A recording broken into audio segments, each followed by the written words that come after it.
ലോക ഭൂപടത്തിൽ middle east അഥവാ പശ്ചിമേഷ്യൻ രാജ്യങ്ങളെക്കുറിച്ച് പരാമർശിക്കുമ്പോൾ Saudi Arabia, United Arab Emirates, Qatar തുടങ്ങിയ രാജ്യങ്ങൾക്കൊപ്പം സ്വാഭാവികമായും ഉയർന്നു കേൾക്കുന്ന പേരാണ് ഇറാനിൻ്റേത്. ഇന്നത്തെ ജിയോ പൊളിറ്റിക്കൽ സാഹചര്യങ്ങളിൽ ഈ രാജ്യങ്ങളെല്ലാം പലപ്പോഴും ഒരേ വാർത്താ തലക്കെട്ടുകളിൽ ഇടം പിടിക്കാറുമുണ്ട്. ഇനി നമ്മളിൽ പലരും ഒരു വലിയ തെറ്റിദ്ധാരണ വെച്ചു പുലർത്തുന്നുണ്ട്, ഇറാൻ ഒരു അറബ് രാജ്യമാണെന്ന്. എന്നാൽ ചരിത്രപരമായും ഭാഷാപരമായും വംശീയമായും ഇറാൻ ഒരു അറബ് രാജ്യമേ അല്ല. പശ്ചിമേഷ്യൻ രാജ്യങ്ങളെക്കുറിച്ച് പരാമർശിക്കുമ്പോൾ സൗദി, UAE തുടങ്ങിയ അറബ് രാജ്യങ്ങൾക്കൊപ്പം പേര് കേൾക്കുന്നത് കൊണ്ടും ഇസ്ലാം മതം ഉള്ളതുകൊണ്ടും പലരും ഇത് തെറ്റായി കരുതുന്നു. നൂറ്റാണ്ടുകൾ പഴക്കമുള്ള പേർഷ്യൻ നാഗരികതയുടെ പിൻഗാമികളായ ഇറാനികൾക്ക് തങ്ങളുടെ തനിമയെക്കുറിച്ച് വ്യക്തമായ ബോധ്യമുണ്ട്. ഇനി ഇറാൻ എന്തുകൊണ്ട് ഒരു അറബ് രാജ്യമല്ലെന്നും പേർഷ്യൻ സത്വത്തിന്റെ സവിശേഷതകൾ എന്താണെന്നും നമുക്ക് വിശദമായി പരിശോധിക്കാം. അല്പം ചരിത്രവും. സത്യത്തിൽ ഇറാൻ പേർഷ്യക്കാരുടെ നാടാണ്. നൂറ്റാണ്ടുകൾ പഴക്കമുള്ള പേർഷ്യൻ നാഗരികതയുടെ പിൻഗാമികളാണവർ. ഇറാൻ എന്ന വാക്കിന്റെ അർത്ഥം തന്നെ ലാൻഡ് ഓഫ് ആര്യൻസ്, ആര്യന്മാരുടെ നാട് എന്നാണ്. 6-ാം നൂറ്റാണ്ടിലെ സൈറസ് ചക്രവർത്തിയുടെയും പേർഷ്യൻ സാമ്രാജ്യത്തിന്റെയും പിൻഗാമികളാണവർ. സൈറസ് ചക്രവർത്തി സ്ഥാപിച്ച ആക്കിമെനഡ് സാമ്രാജ്യം അക്കാലത്ത് ലോകം കണ്ട ഏറ്റവും വലിയ ഭരണകൂടങ്ങളിൽ ഒന്നായിരുന്നു. സിന്ധു നദി മുതൽ മെഡിറ്ററേനിയൻ കടൽ വരെ വ്യാപിച്ചു കിടന്ന ഈ സാമ്രാജ്യം കല, വാസ്തുവിദ്യ, ഭരണം എന്നിവയിൽ പുതിയ മാനദണ്ഡങ്ങൾ സൃഷ്ടിച്ചു. അതേസമയം അറബ് സ്വത്വം ഉടലെടുത്തത് അറേബ്യൻ ഉപദ്വീപിലാണ്. ഗോത്രവർഗ സ്വഭാവമുള്ള അറബ് ജനത തങ്ങളുടേതായ ഭാഷയും ആചാരങ്ങളും പിന്തുടർന്ന് മരുഭൂമികളിൽ വസിച്ചു പോന്നു. പേർഷ്യ ഒരു വശത്ത് വലിയ നഗരങ്ങളും ഭരണക്രമങ്ങളും കെട്ടിപ്പടുക്കുമ്പോൾ മറുവശത്ത് അറേബ്യൻ ഉപദ്വീപ് മറ്റൊരു സാംസ്കാരിക പശ്ചാത്തലത്തിലായിരുന്നു വളർന്നത്. ഈ രണ്ട് വിഭാഗങ്ങളും തമ്മിൽ കച്ചവട ബന്ധങ്ങൾ ഉണ്ടായിരുന്നുവെങ്കിലും വംശീയമായി അവർ വേറിട്ട് തന്നെ നിന്നു. പെർഷ്യൻ സാമ്രാജ്യത്തിന്റെ തലസ്ഥാനമായിരുന്ന പെർസെപോളിസിലെ ശിലാചിത്രങ്ങളിൽ ഇന്നും തെളിയുന്നത് ഈ വ്യതിരിക്തമായ സംസ്കാരത്തിന്റെ അടയാളങ്ങളാണ്. ഇറാനെക്കുറിച്ചുള്ള തെറ്റിദ്ധാരണയുടെ പ്രധാന കാരണം അവരുടെ ലിപിയാണ്. ഉറുദുവിനെ പോലെ പെർഷ്യൻ ഭാഷ അഥവാ ഫാഴ്സി എഴുതുന്നതും അറബി ലിപി ഉപയോഗിച്ചാണ്. പുറമേ നിന്ന് നോക്കുമ്പോൾ ഒരാൾക്ക് ഇത് ഒരേ ഭാഷയാണെന്ന് തോന്നിയേക്കാം. എന്നാൽ സൂക്ഷ്മമായി പരിശോധിച്ചാൽ ഇവ രണ്ടും തമ്മിൽ ആകാശവും ഭൂമിയും തമ്മിലുള്ള വ്യത്യാസമുണ്ടെന്ന് മനസ്സിലാക്കാം. ഇനി ഭാഷാപരമായിട്ട് നോക്കിയാൽ അറബി ഒരു സെമിറ്റിക് ഭാഷയാണ്. ഹീബ്രു, അരാമിക് എന്നിവയുമായിട്ടാണ് ഇതിന് കൂടുതൽ സാമ്യം. എന്നാൽ ഇറാന്റെ ഔദ്യോഗിക ഭാഷയായ ഫാഴ്സി, പേർഷ്യൻ ലാംഗ്വേജ്, ഒരു ഇൻഡോ യൂറോപ്യൻ ഭാഷയാണ്.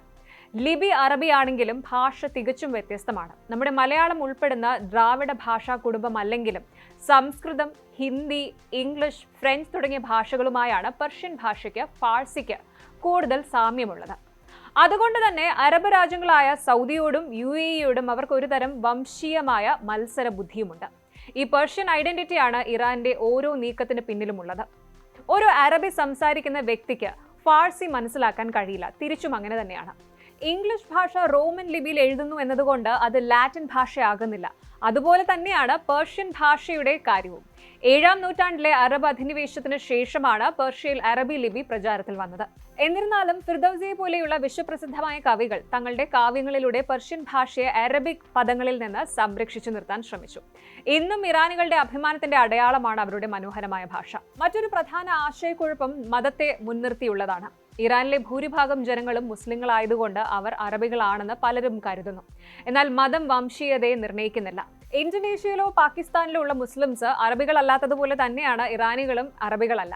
ഇറാനിലെ 60% ആളുകൾ പെർഷ്യൻ വംശജരാണ്. ബാക്കിയുള്ളവർ കുർദുകൾ, അസീറികൾ, ലൂറുകൾ തുടങ്ങിയ വിഭാഗങ്ങളാണ്. ഇറാനിലെ വെറും 2% വരുന്ന ആളുകൾ മാത്രമാണ് വംശീയമായി അറബികളായിട്ടുള്ളത്. ഇതുകൂടാതെ ഇസ്ലാം മതത്തിനുള്ളിലെ വിഭാഗീയതയും ഈ വേർതിരിവ് വർദ്ധിപ്പിക്കുന്നുണ്ട്. മിക്കവാറും എല്ലാ അറബ് രാജ്യങ്ങളിലും സുന്നി വിഭാഗത്തിന് ഭൂരിപക്ഷമുള്ളപ്പോൾ ഇറാനിൽ ഷിയ വിഭാഗത്തിനാണ് പ്രാധാന്യം. ഈ മതപരമായ വ്യത്യാസത്തിനൊപ്പം പെർഷ്യൻ എന്ന തനിമയും ചേരുമ്പോൾ ഇറാൻ അറബ് ലോകത്ത് നിന്ന് പൂർണ്ണമായും ഒറ്റപ്പെട്ട ഒരു സാംസ്കാരിക ദ്വീപായി മാറുന്നു. പേർഷ്യൻ നൗറൂസ്, അതായത് പുതുവർഷം പോലുള്ള ആഘോഷങ്ങൾ ഇറാനികൾ ഇന്നും ആവേശത്തോടെ ആഘോഷിക്കുന്നത് തങ്ങളുടെ പുരാതനമായ സംസ്കാരത്തോടുള്ള ആദരസൂചകമായിട്ടാണ്.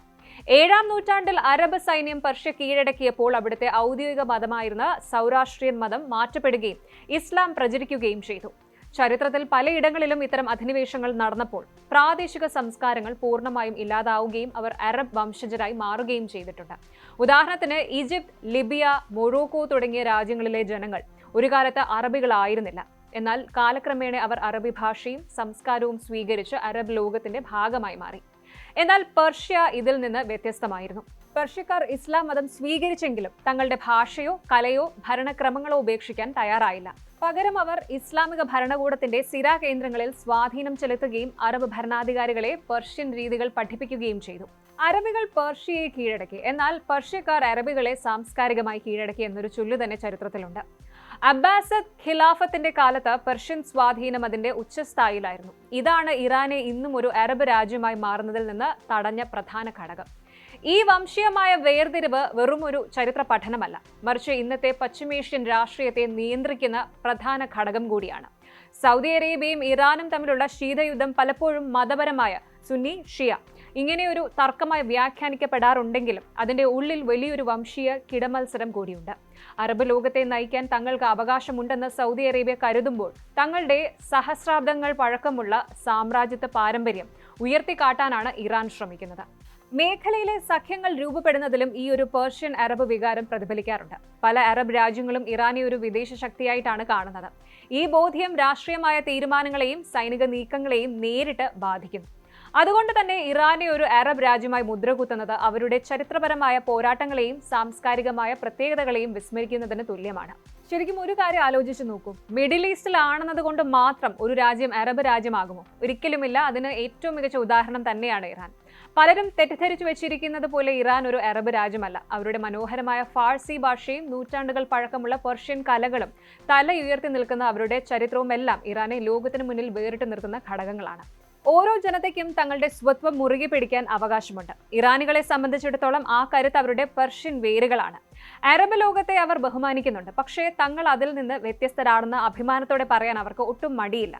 അതുകൊണ്ട് ഇനി ഇറാനെ പറ്റിയുള്ള വാർത്തകൾ കേൾക്കുമ്പോൾ അതൊരു വെറും മരുഭൂമിയിലെ രാജ്യം മാത്രമാണെന്ന് കരുതരുത്. അത് സൈറസ് ചക്രവർത്തിയുടെയും ഫിർദൌസി എന്ന മഹാകവിയുടെയും ഒക്കെ പാരമ്പര്യം നെഞ്ചിലേറ്റുന്ന പെർഷ്യൻ കരുത്താണ്. നമ്മുടെ ഭാരതവുമായിട്ട് പെർഷ്യയ്ക്ക് എത്ര കാലത്തെ ബന്ധമുണ്ടെന്നറിയാമോ? നമ്മുടെ ഭാഷയിലും കലയിലും ഭരണത്തിലുമൊക്കെ പെർഷ്യൻ സ്വാധീനം നമുക്ക് കാണാൻ കഴിയും. ചുരുക്കത്തിൽ പറഞ്ഞാൽ ഇറാന്റെ ഈ സാംസ്കാരിക തനിമയെ നമ്മൾ തിരിച്ചറിയുന്നത് നമ്മുടെ തന്നെ ചരിത്രത്തെ കൂടുതൽ ആഴത്തിൽ മനസ്സിലാക്കാൻ സഹായിക്കുമെന്നതാണ് വാസ്തവം. കൂടുതൽ വാർത്തകൾക്ക് news 18 Keralam YouTube channel subscribe ചെയ്യുക.